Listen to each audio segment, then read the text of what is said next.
दोस्तों, welcome back to my video. तो आज के इस पार्ट में हम करेंगे जो हमारी EMRS का पेपर हुआ है शिफ्ट 1 में, मॉर्निंग शिफ्ट में, उसका यहाँ पर पेपर का सॉल्यूशन करेंगे।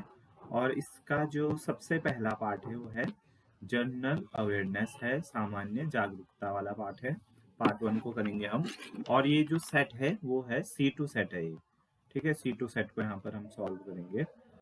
तो इसका पहला जो क्वेश्चन है वो है, निम्नलिखित में से कौन अंतर्राष्ट्रीय न्यायालय में न्यायाधीश पद पर कार्य करने वाले पहले भारतीय थे? तो सही जवाब है इसका BN राव। तो BN राव अंतर्राष्ट्रीय न्यायालय में न्यायाधीश के पद पर कार्य करने वाले पहले भारतीय थे। प्रश्न संख्या 2, फाइडे FIDE विश्व महिला कप शतरंज चैंपियनशिप 2025 के बारे में निम्नलिखित में से कौन सा कथन गलत है? तो इसमें देखिए, इसका राइट आंसर है भारत की दिव्या देशमुख ने यह चैंपियनशिप जीता। यह कथन इसमें क्या है, गलत है। बाकी भारत की कोनरू हम्पी टाई ब्रेकर में अंतिम पारी में पराजित हुई, ये सही है। हमें इसमें गलत आंसर देना है, तो गलत आंसर है भारत की दिव्या देशमुख ने यह चैंपियनशिप जीता। और सही है, यह चैंपियनशिप लातविया में आयोजित हुआ, यह भी सही है। दिव्या देशमुख ग्रैंड मास्टर का खिताब जीतने वाली चौथी महिला है, ये बात भी सही है। तो इसका राइट आंसर हमारा ऑप्शन नंबर 2 हो जाएगा, ठीक है। प्रश्न संख्या 3, साहित्य अकादमी द्वारा उर्दू भाषा में वर्ष 2025 के लिए बाल साहित्य पुरस्कार के लिए चयनित पुस्तक कौमी सितारे के रचयिता कौन है? तो इसका राइट आंसर है ऑप्शन नंबर फर्स्ट, गजनफार इकबाल। यह उर्दू भाषा में वर्ष 2025 के लिए बाल साहित्य पुरस्कार के लिए चयनित पुस्तक कौमी सितारे के रचयिता है गजनफार इकबाल। प्रश्न संख्या 4, निम्नलिखित में से किसे राष्ट्रीय मानवाधिकार संस्थाओं को प्रत्यायित करने का कार्य सौंपा गया है?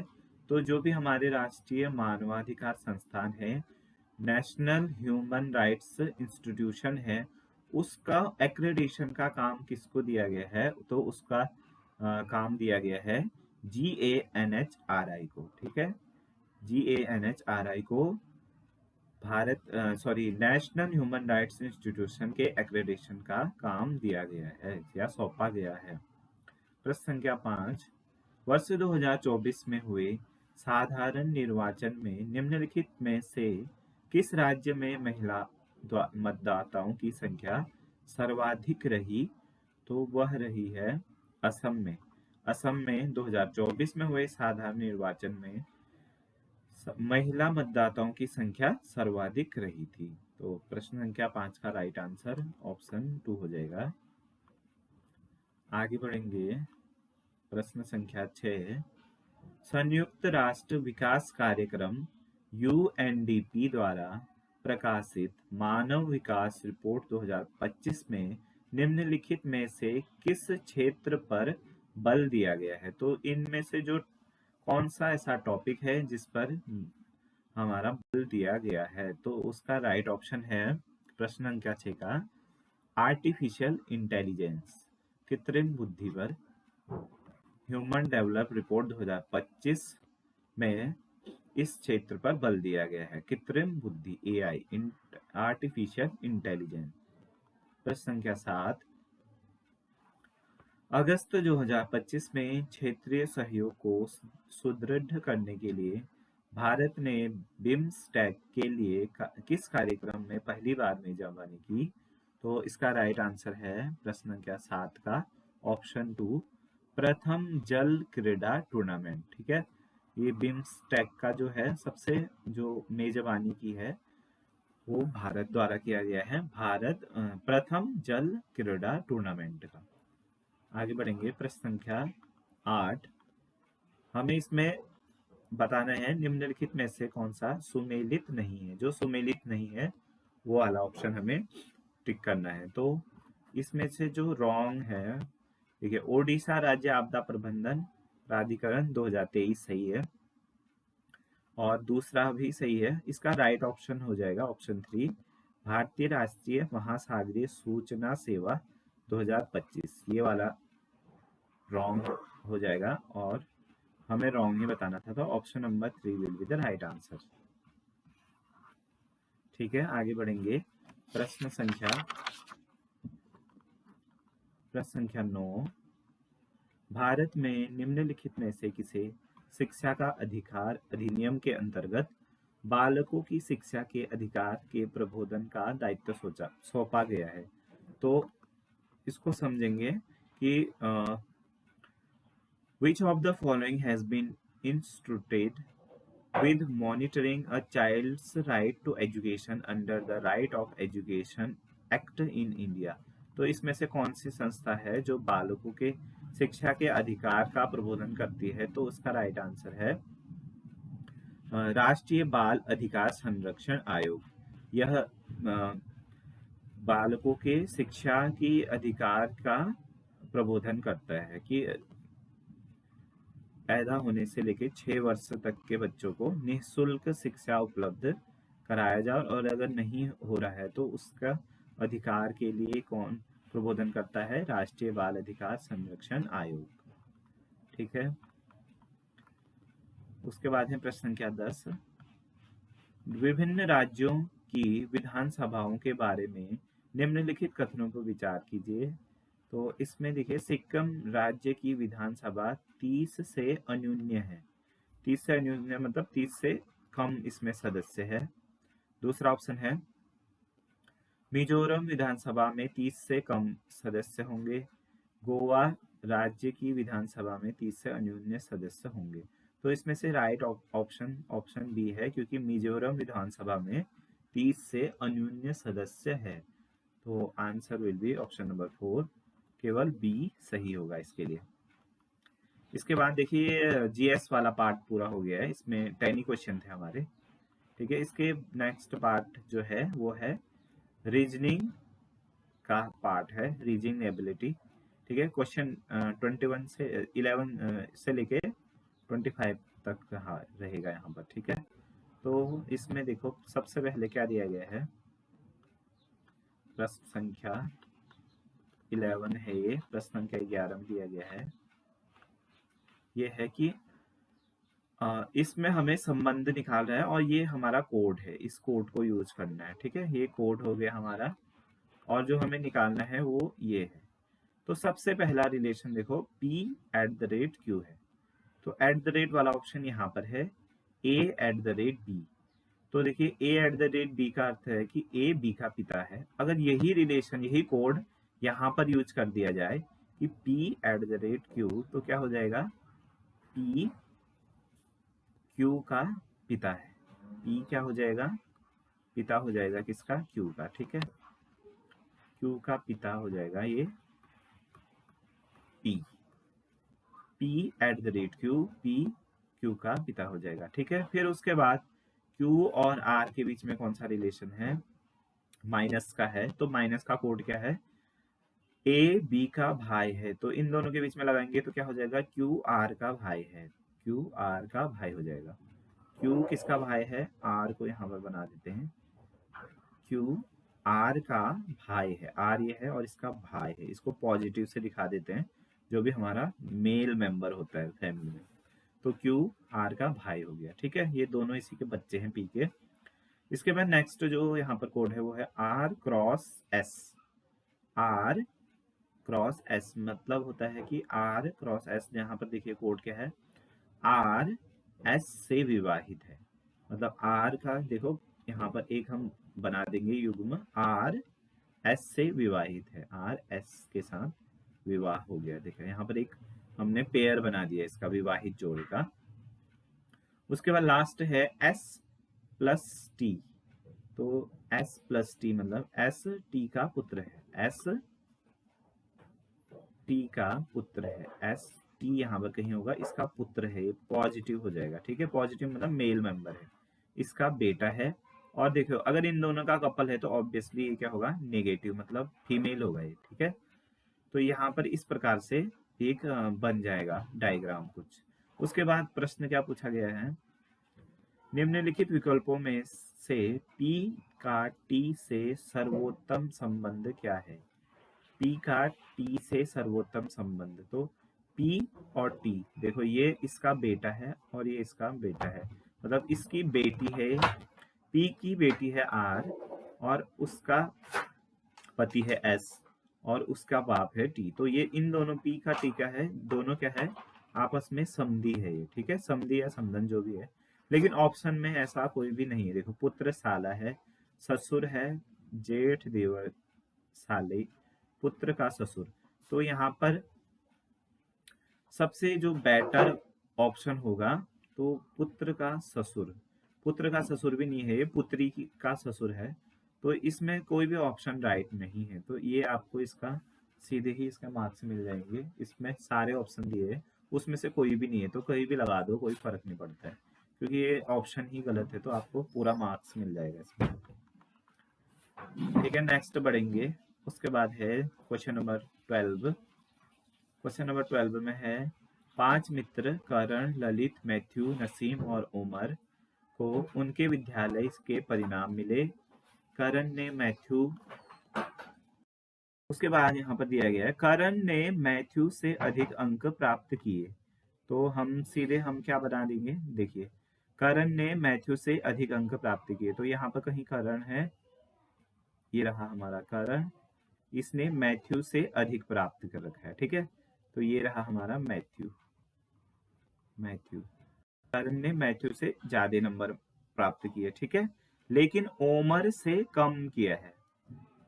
करण ने मैथ्यू से तो अधिक अंक किया है, लेकिन ओमर से कम, यहाँ कहीं ओमर होगा, ओमर इससे कम किया है करण ने। ठीक है, मैथ्यू से अधिक, ओमर से कम। अब आगे पढ़ेंगे, देखिए मैथ्यू ने ललित से अधिक अंक प्राप्त किए।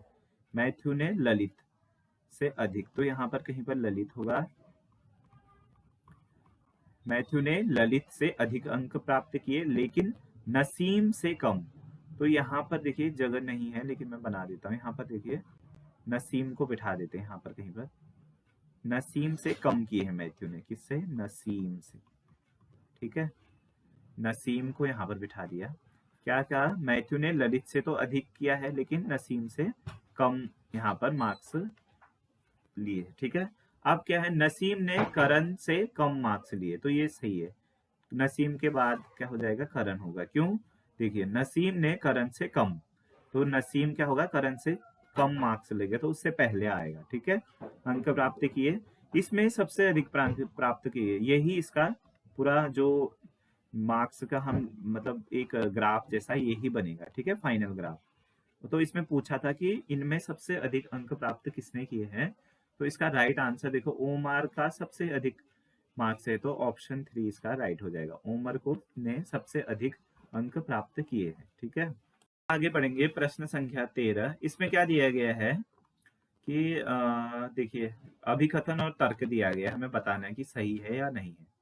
यदि माँ को शिक्षित किया जाए तो पूरा परिवार शिक्षित हो जाता है, क्योंकि माँ सबको बता देती है, अपने बच्चों को पढ़ा देती है, तो यह कथन तो सही है। ठीक है, इसका कारण तर्क क्या दिया गया है कि शिक्षित माताएं अपने बच्चों और परिवार के अन्य सदस्यों की शिक्षा में अधिक रुचि दिखाती है और उनमें निवेश भी करती है। तो ये इस कथन के लिए ये सही तर्क है। तो हम कौन सा ऑप्शन ले लेंगे इसका हम ले लेंगे ऑप्शन 2। ए और आर दोनों सत्य है, दोनों सही है, और आर ए का सही कारण है। ठीक है, option 2 will be the right answer for question number 13। आगे बढ़ेंगे, प्रश्न संख्या 14। ठीक है, इसमें देखिए इसमें क्या दिया गया है, एक छोटी लोहे की कील मीठे पानी फ्रेश वाटर में डूब जाती है, जबकि बड़ा लोहा समुद्री जल में तैरता है। और इसका रीजन क्या दे रखा है, कारण दे रखा है कि समुद्री जल का घनत्व मीठे पानी से अधिक होता है। तो इसमें दो कारण होते हैं। एक तो होता है उत्प्लावक बल। उत्प्लावक बल मतलब जैसे समुद्र है ना, तो उसमें क्या होता है कि उत्प्लावक बल लगता है। अगर कोई नाव तैर रही है इसमें, तो नाव क्या करती है, जितना अमाउंट का पानी हटाती है उतने का ही फोर्स ऊपर को लगता है। उस वजह से नाव क्या करती है, तैरती है।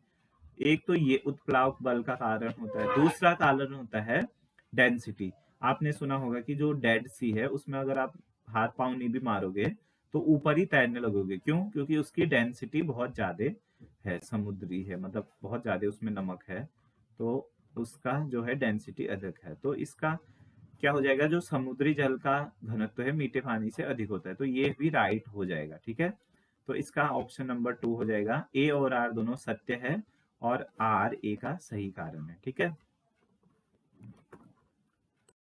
पढ़ेंगे प्रश्न संख्या 15।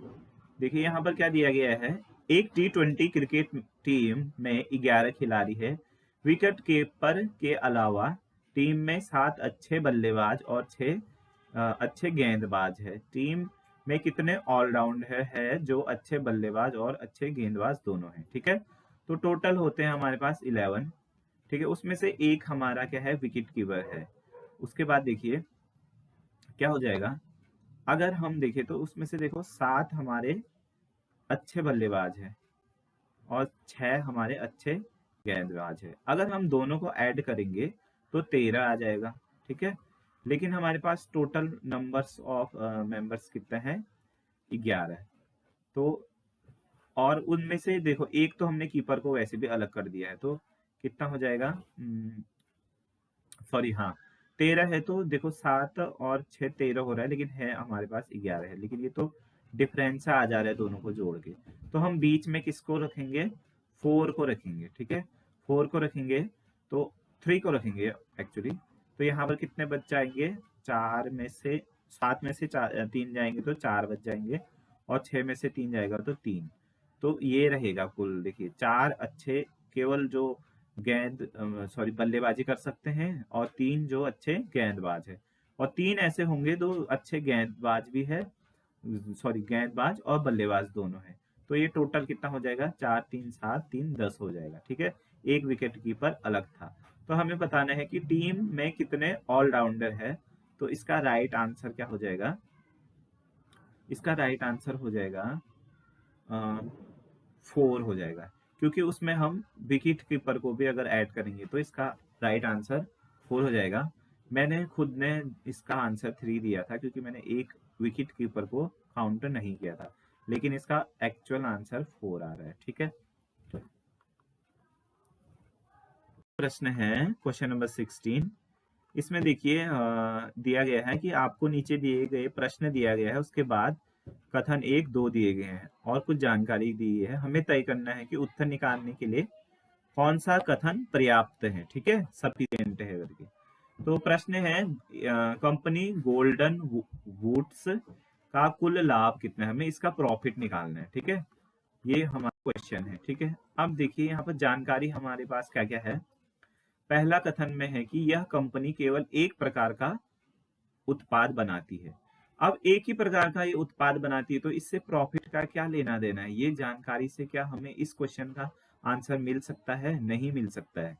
देखिए यह कंपनी एक प्रकार का उत्पाद बेचती है, इससे प्रॉफिट का हमें कुल लाभ बताना है।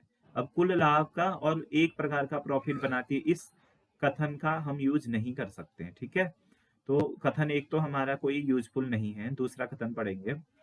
कंपनी ने 6,500 जोड़ी औद्योगिक बूट्स अलग अलग आकारों में बेचे। ठीक है, कितने जोड़ी बेचे, 6,500 बेचे। ठीक है, प्रत्येक जोड़ी का लाभ कितना था, 75 रुपए लाभ कमाया। आकार चाहे जो भी हो। ठीक है, आकार अलग अलग टाइप के 6,500 जोड़ी बेचे, लेकिन हर एक जोड़ी में कितने का लाभ हुआ उसको, 75 का। एक में अगर हमारा 75 का लाभ हो रहा है तो 6,500 में कितना लाभ होगा, 6,500 इंटू 75। मतलब हम टोटल इन दोनों को मल्टीप्लाई करेंगे तो हमारा जो भी अमाउंट आएगा, एक्स अमाउंट आएगा, तो वो क्या होगा, हमारा लाभ होगा, प्रॉफिट होगा, टोटल प्रॉफिट। तो दो दूसरा वाला कथन है वो अपने आप में सफिशिएंट है कि पहला जो क्वेश्चन पूछा गया है कि लाभ कितना है उसको निकालने के लिए। तो हमारा आंसर क्या होगा, कि कथन 2 अकेला प्रश्न का उत्तर देने के लिए पर्याप्त है, जबकि कथन 1 अकेला पर्याप्त नहीं है। ठीक है, अकेला ये पर्याप्त नहीं है, दूसरा ही दूसरा है। ठीक है, तो आंसर हो जाएगा इसका ऑप्शन नंबर 3। बढ़ेंगे प्रश्न संख्या 17।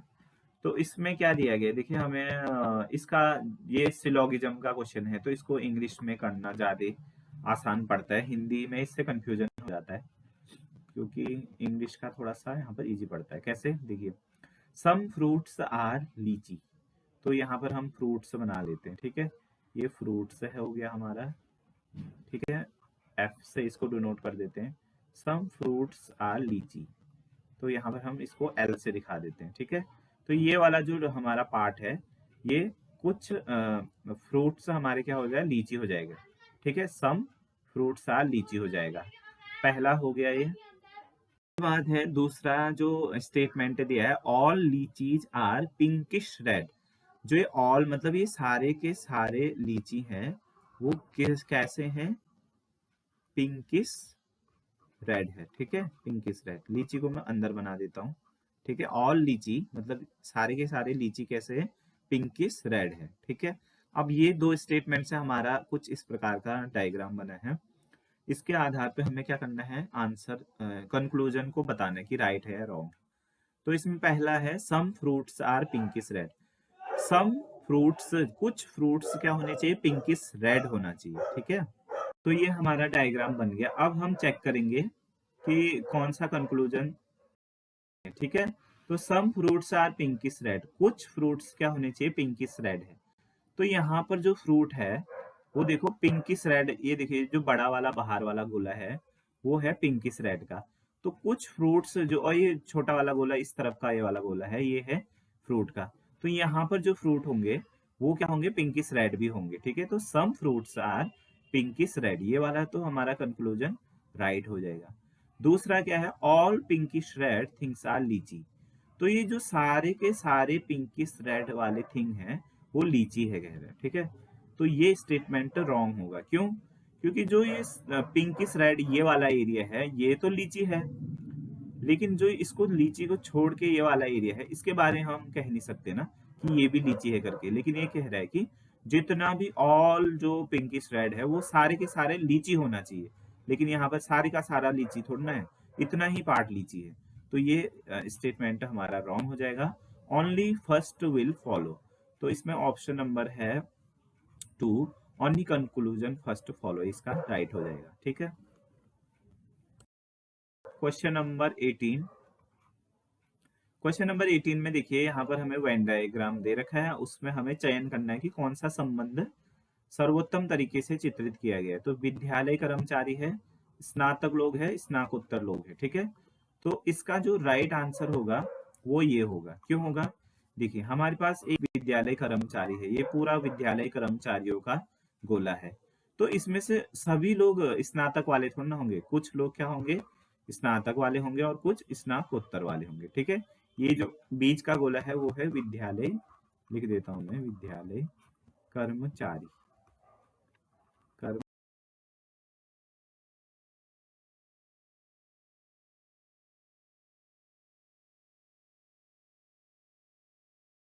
कर्मचारी, सॉरी कर्मचारी। ठीक है, कर्मचारी हो गए, ये लोग हो गए स्नातक वाले, और ये हो जाएंगे स्नाकोत्तर वाले, स्नाकोत्तर वाले। ठीक है, तो इसका कुछ इस प्रकार से वेन डायग्राम बनेगा। ऑप्शन नंबर 3 इसका राइट ऑप्शन होगा। ठीक है,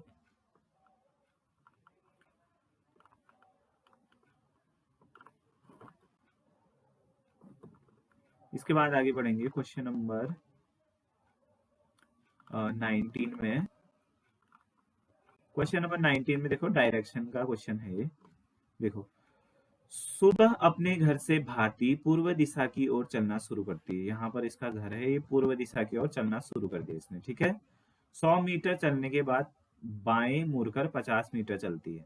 100 मीटर चलने के बाद देखिए ये इसका बायां हाथ, ये इसका दायां हाथ, तो ये किस तरह मुड़ रही है? 100 मीटर चल के अपने बाएं हाथ, मतलब अगर ये हम अपने आप को इमेजिन करें तो बाएं हाथ हमारा ऊपर को होगा। ठीक है, बाएं हाथ को 50 मीटर चल गई, ठीक है, 50 यहाँ पर लिख देते हैं 50 मीटर। फिर क्या कर रही है 50 मीटर चलने के बाद, फिर वह मुड़कर 100 मीटर चल, अपने दाएं मुड़कर 100 मीटर चल दी। तो देखिए ये वाला हाथ बायां और ये वाला हाथ दायां, तो दायां मुड़ के कितना चल रही है, 100 मीटर चल रही है, ठीक है। इसके बाद अंत में क्या कर रही है वो, फिर से दाएं मुड़ के 50 मीटर चल रही, ऊपर वाला बायां नीचे वाला दायां, दायां चल के 50 मीटर चली गई, ठीक है, यहाँ पर पहुंच गई है 50 मीटर में चल के। अब वह अपने प्रारंभिक स्थान से कितनी दूरी पे है और किस दिशा में है। तो देखो ये यहाँ से चलना शुरू किया था इसने, भारती ने, तो यहाँ पर तक तो 100 हो चली थी ये टोटल, ठीक है। और ऊपर देखो यहाँ इस ये कितना चली है ऊपर, और 100 है ये वाला डिस्टेंस फाइनल पॉइंट तक पहुंचने के लिए, ठीक है। जो शॉर्टेस्ट डिस्टेंस निकालते हैं हम, ये ऐसे नहीं नोट करेंगे, यहाँ से यहाँ दोनों पॉइंट के बीच की दूरी निकालेंगे सीधे। इसको मैं अलग कलर से दिखा देता हूँ आपको। ये तो देखो प्रारंभिक स्थान ये था और अंतिम स्थान ये था, इस दूरी को निकालेंगे हम सीधे, ऐसे घूम के नहीं जाएंगे, ऊपर ऊपर यहाँ से निकालेंगे। तो यहाँ 100, ये भी 100, तो 100 प्लस 100 कितना हो जाएगा टोटल 200, ठीक है। और डिस्टेंस कहाँ है, ये है इसकी प्रारंभिक अवस्था और ये इसकी अंतिम अवस्था, ठीक है। तो ये इस देखो इस जगह पॉइंट के कौन से दिशा में है, तो यहाँ पर हम बना लो ऐसे करके, इस दिशा का पूर्व ये होगा, पश्चिम यहाँ हो जाएगा, उत्तर यहाँ हो जाएगा और दक्षिण यहाँ हो जाएगा, ठीक है। तो इस पॉइंट के क्या है, पूर्व में, पूर्व में 200 मीटर। तो ऑप्शन नंबर 2 था पूर्व में 200 मीटर, ये इसका राइट ऑप्शन हो जाएगा, ठीक है। आगे है क्वेश्चन नंबर 20।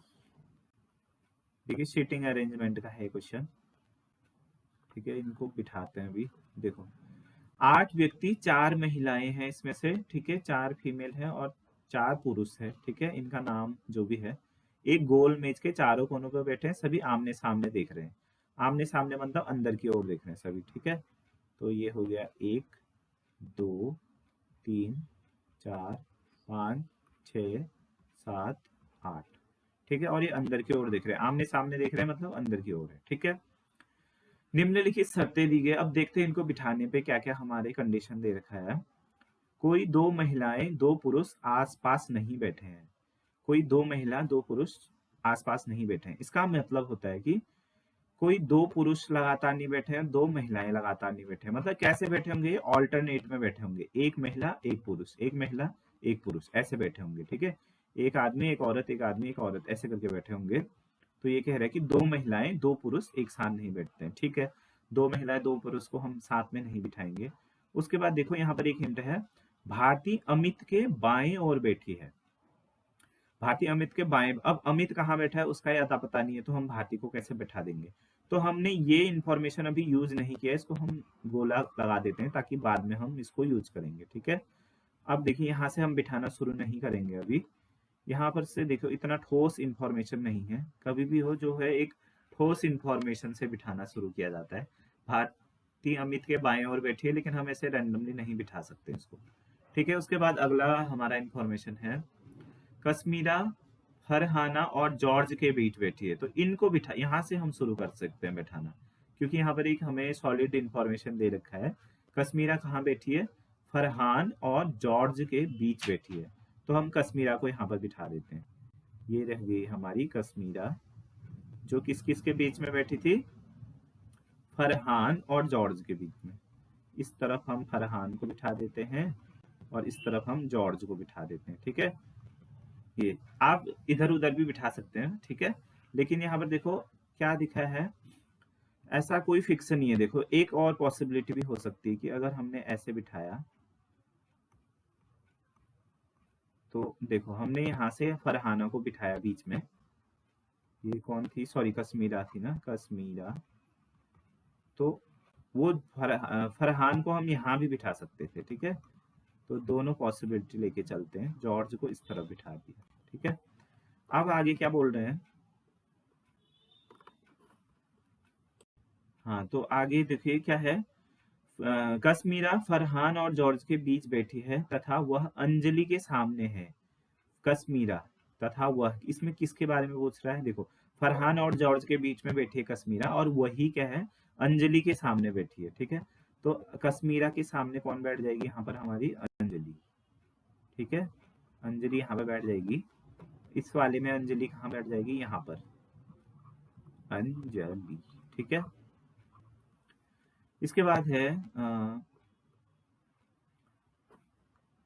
इसके बाद यह है, देखो समीर जो अंजलि और मनप्रीत के बीच में बैठा है। ठीक है, तो समीर को बिठाना है कहाँ बैठा है, जो अंजलि और मनप्रीत के बीच में बैठा है। ठीक है, फरहान के सामने है, तो समीर को किसके सामने बिठाना है, फरहान के सामने।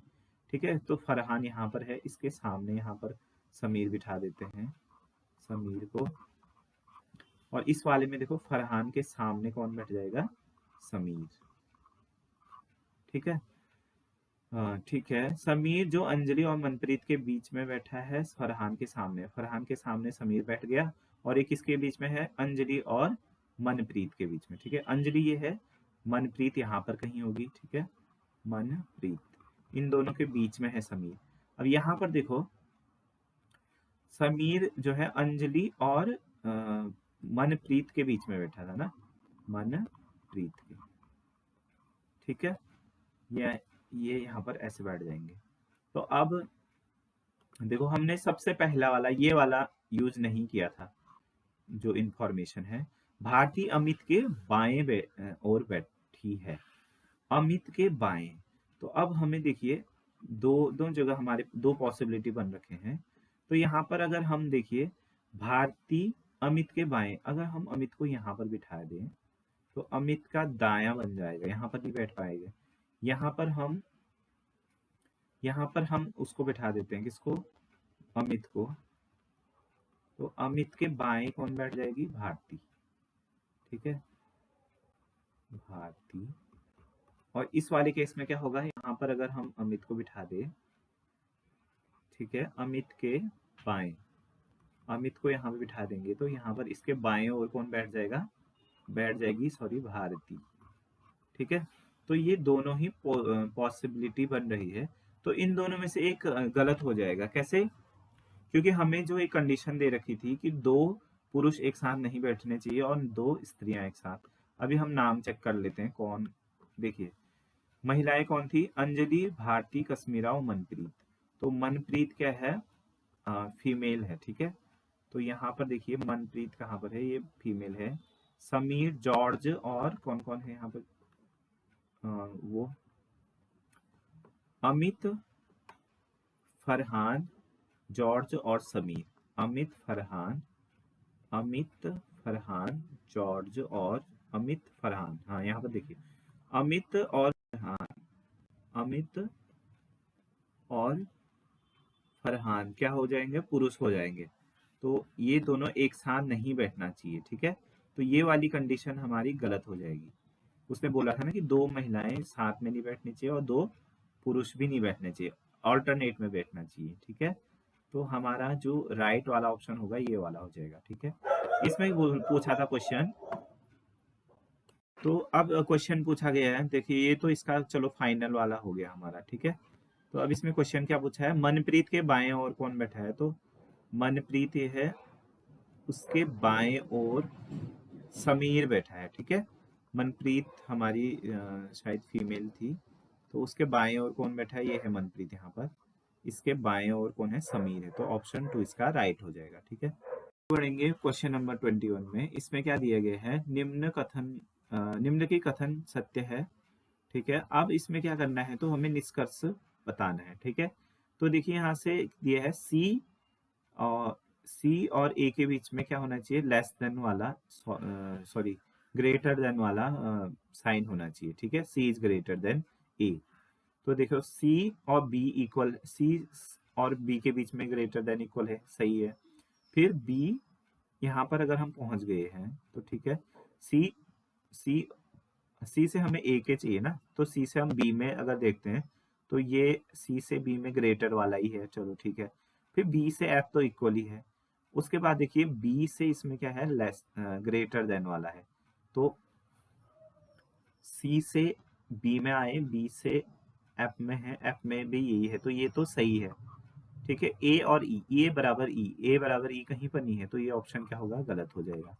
ठीक है, उसके बाद है एफ बराबर डी, एफ बराबर डी, तो देखिए एफ बराबर बी है, बी बराबर डी, तो एफ बराबर डी भी सही हो जाएगा। ठीक है, और यहाँ पर देखिए ई और सी के बीच में क्या होना चाहिए, E is greater than C होना चाहिए, तो E is less than B, less than B less than C है, तो ये ग्रेटर वाला ये भी क्या हो जाएगा हमारा, रॉन्ग हो जाएगा। तो इसमें हमें गलत फॉल्स बताना था, तो दो ऑप्शन यहाँ पर फॉल्स आ रहे हैं, तो आप किसी में भी अगर आपने इसमें भी किया है तो भी सही है, इसमें भी किया है तो भी सही है, क्योंकि दोनों ही यहाँ पर रॉन्ग है।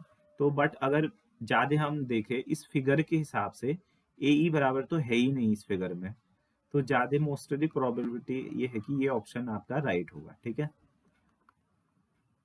इसके बाद है नेक्स्ट क्वेश्चन, उस संख्या का चयन कीजिए जो निम्नलिखित श्रृंखला में प्रश्न चिन्ह का स्थान ले।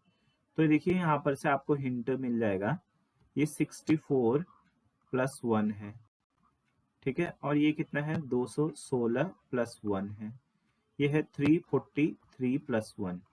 ठीक है, तो 343 किसी का क्यूब है, 216 क्यूब भी है। यहाँ पर देखिए 27 प्लस 1 करेंगे तो हम, ये भी क्यूब प्लस 1 है, ये क्या है, देखिए 2 का क्यूब 8 प्लस 1 है। ठीक है, तो हम देख रहे हैं कि क्यूब प्लस 1 है, और 2 को क्या लिख सकते हैं, 1 का क्यूब प्लस 1 लिख सकते हैं। ठीक है, 1 का क्यूब प्लस 1, 2 का क्यूब प्लस 1, 3 का क्यूब प्लस 1, 4 का क्यूब प्लस 1, तो नेक्स्ट यहाँ पर क्या आएगा, 5 का cube plus 1 which is equals to 125 plus 1 which is equals to 126, तो 126 इसका राइट आंसर आएगा। स्क्वायर का क्वेश्चन था ये। ठीक है, अब है प्रश्न संख्या 23, 5 मित्र पी क्यू आर एस और टी उत्तर की ओर मुख करके एक पंक्ति में बैठे हैं, पी पंक्ति के बाएं छोर पर बैठा है। ठीक है, तो यहाँ पर पंक्ति बन जाती है, तो बाएं छोर में कौन बैठ गया है, पी। 5 व्यक्ति, 1 2 3 4 5। ठीक है, क्यू आर के दाईं ओर एस के बाईं ओर बैठा है, क्यू क्या बोल रहा है, आर के दाईं ओर और एस के बाईं ओर बैठा है, टी किसी भी छोर पर नहीं बैठा है। तो अब ये देखो, ये तो तीनों साथ में आने वाले हैं। ठीक है, टी अगर अगर इन तीनों को मैं यहाँ पर भर दूं, पी आर क्यू एस, तो टी को हमें छोर में बिठाना पड़ेगा, लेकिन यहाँ पर बोला है कि टी किसी भी छोर पर नहीं बैठा है, तो टी यहाँ पर नहीं बैठा है, अगर इधर नहीं बैठा है तो पॉसिबिलिटी है कि टी इधर बैठेगा। ठीक है, उसके बाद आर क्यू एस, तो ये बन जाएगा इसका एक पॉसिबिलिटी। तो इसका जो राइट आंसर क्या हो जाएगा, देखिए क्वेश्चन क्या पूछा है उसके बाद, इसमें पूछा गया है कि पंक्ति के मध्य पर कौन बैठा है, तो देखिए पंक्ति है 1 2 1 2, बीच में कौन बैठा है, आर, तो आर ऑप्शन नंबर 4 इसका राइट हो जाएगा। ठीक है, सिंपल क्वेश्चन था। उसके बाद है क्वेश्चन नंबर 24, उस अक्षर समूह का चयन कीजिए जो निम्नलिखित श्रृंखला में प्रश्न चिन्ह का स्थान ले सके। ठीक है, तो यहाँ पर देखो डी है, बी है, उसके बाद क्या आएगा करके ऐसे करके बताना है हमें।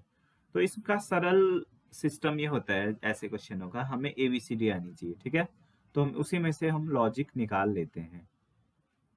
तो देखिए इसका, देखिए क्या हो रहा है कि बी के बाद क्या होता है, ABC, यहाँ पर कोई एक मिस है, ABCD, फर्स्ट वाला अगर हम लेटर देखें, बी के बाद डी है, मतलब 1 प्लस हुआ है।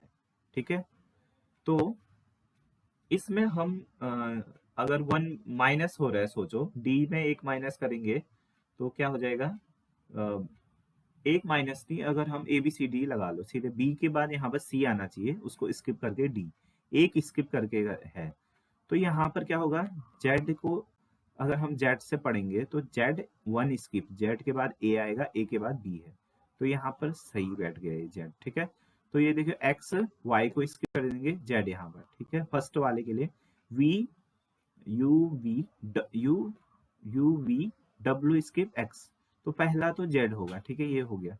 उसके बाद देखो लास्ट वाला देखो, या बीच वाला देख लो। ठीक है, ओ है फिर यू है, उसके बाद यहाँ क्या है, जी है, एम है। तो इसको देखें, ओ के बाद हम अगर काउंटिंग करेंगे तो क्या होगा, A B C D F G H I J K L M N O P O P Q R S T. तो कितने, 1 2 3 4 5 का करके यू है, ठीक है, प्लस करके, ठीक है, आगे बढ़ के, पीछे बैक नहीं आ रहा है, फर्स्ट वाला देखो बैक में था, ये वाला आगे है। ओ में +5 किया है तो 5 स्किप करके यू है, तो यू के बाद 5 स्किप करते हैं, U V O U V W X Y Z.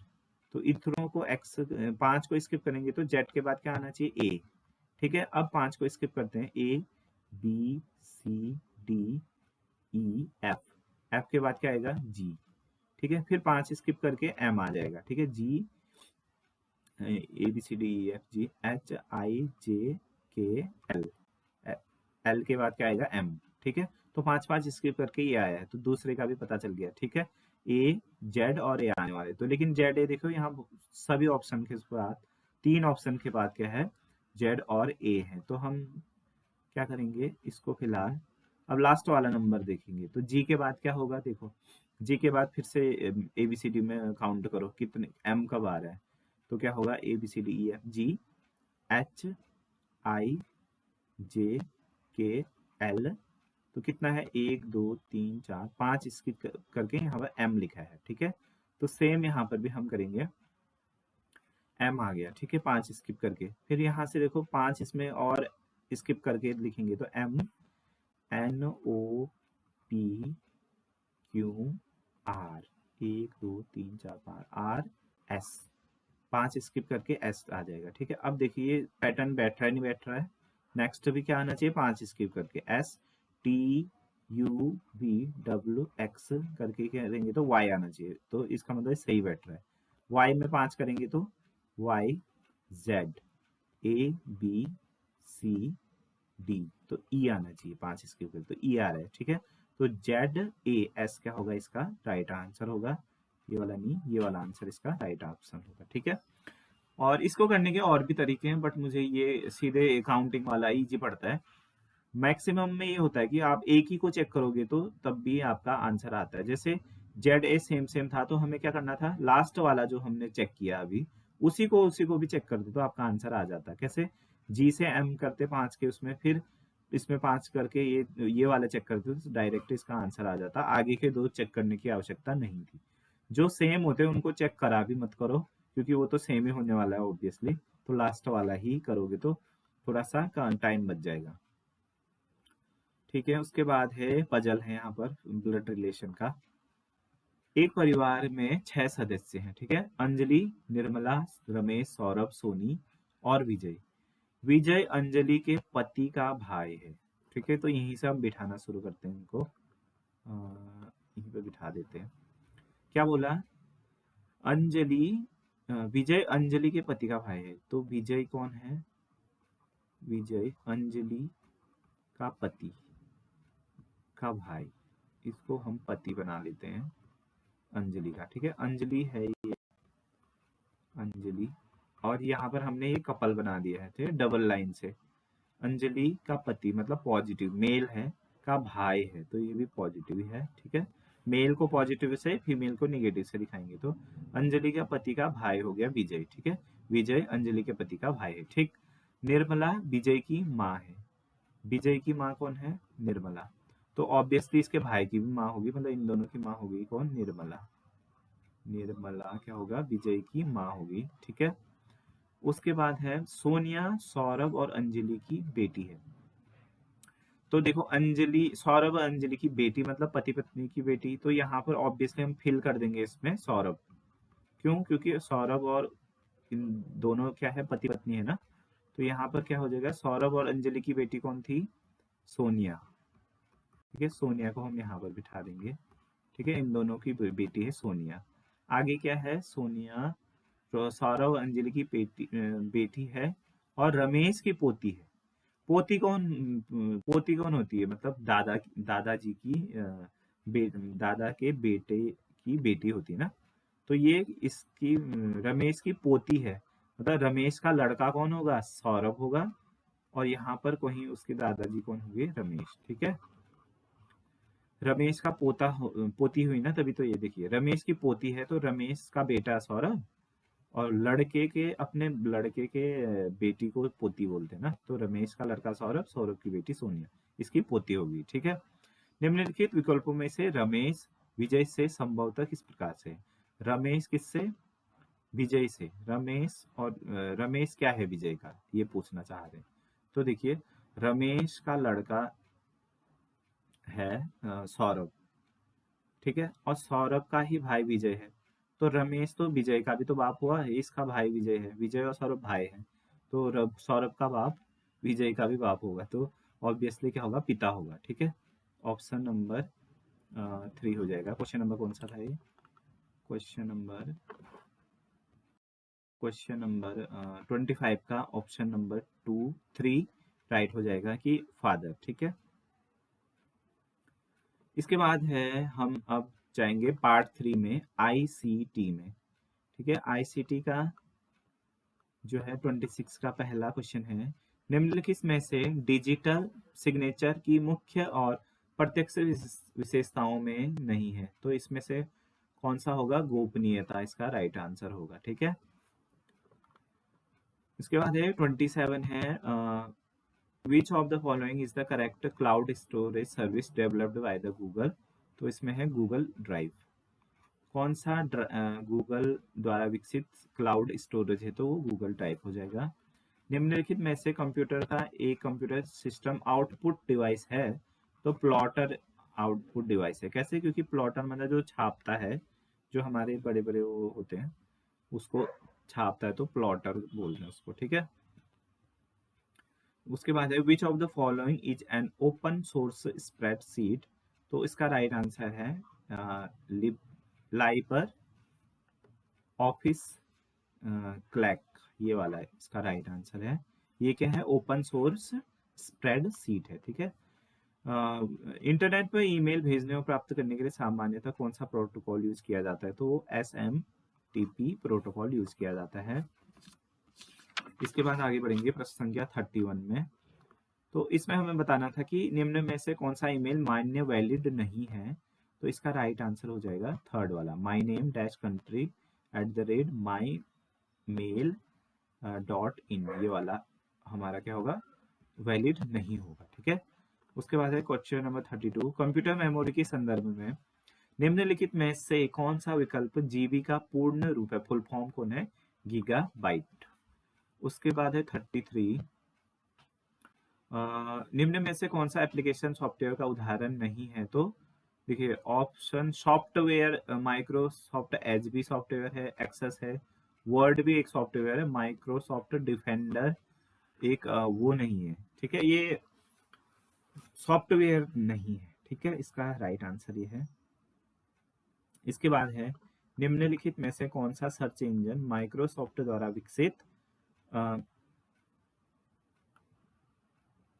किया गया है, तो माइक्रोसॉफ्ट द्वारा विकसित किया गया है बिंग को, माइक्रोसॉफ्ट बिंग को। क्वेश्चन नंबर 35, निम्न में चैट जीपीटी का सापेक्ष रूप वर्णन सही वर्णन करता है, तो क्या है, AI संचालित वर्चुअल सहायक है। ठीक है, वर्चुअल असिस्टेंट, हम इसको कोई भी प्रॉब्लम देते हैं कि ये कर दो करके, तो वो हमें असिस्ट करता है। ठीक है, इसके बाद है क्वेश्चन नंबर 36, निम्नलिखित में से कौन सा फाइल एक्सटेंशन सामान्यतः वीडियो फाइलों को स्टोर करने के लिए उपयोग किया जाता है, तो देखिए टिफ नहीं है, PDF भी नहीं है, वेब तो साउंड MP3 के लिए होता है, तो .avi इसका राइट आंसर हो जाएगा। ठीक है, और यहाँ पर देखिए पता है कि शॉर्टकट सेलेक्ट ऑल के लिए कौन सा यूज किया जाता है, ये कट कॉपी पेस्ट के लिए होते हैं। ठीक है, और A क्या होता है, ऑल, सेलेक्ट ऑल के लिए क्या होता है, Ctrl+A, ऑप्शन राइट हो जाएगा। क्वेश्चन नंबर 38,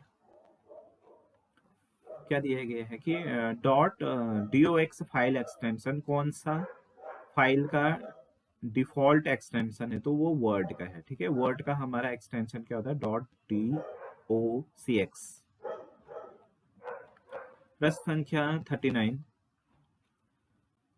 एक कार्यालय कक्ष में 8 कंप्यूटरों की प्रिंट साझा करने के लिए कौन सा नेटवर्क होता है? तो लोकल एरिया नेटवर्क, लैन इसका राइट आंसर होगा।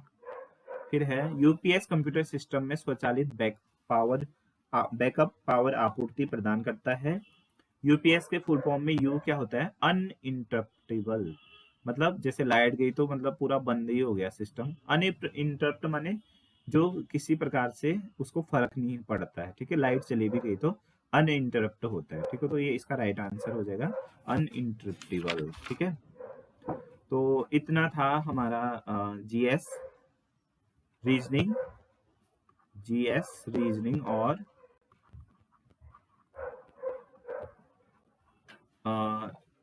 आईसीटी का पार्ट। इसके बाद वाला बच गए वो नेक्स्ट वीडियो में करेंगे, क्योंकि ये लंबी बन गई वीडियो। तो इसके बाद जो टीचिंग एप्टीट्यूड है और उसके अलावा है, टीचिंग एप्टीट्यूड के अलावा एक्सपीरियंस बेस्ड लर्निंग और नई शिक्षा नीति 2020 का है, ठीक है। और हिंदी और इंग्लिश वाला पार्ट इसके बाद वाली वीडियो में बनाएंगे, ठीक है। आई होप आपको ये एक्सप्लेनेशन समझ में आया होगा। अगर आया है तो लाइक शेयर सब्सक्राइब कर दीजिए। हम मिलेंगे नेक्स्ट वीडियो में, ठीक है। तब तक के लिए बाय बाय।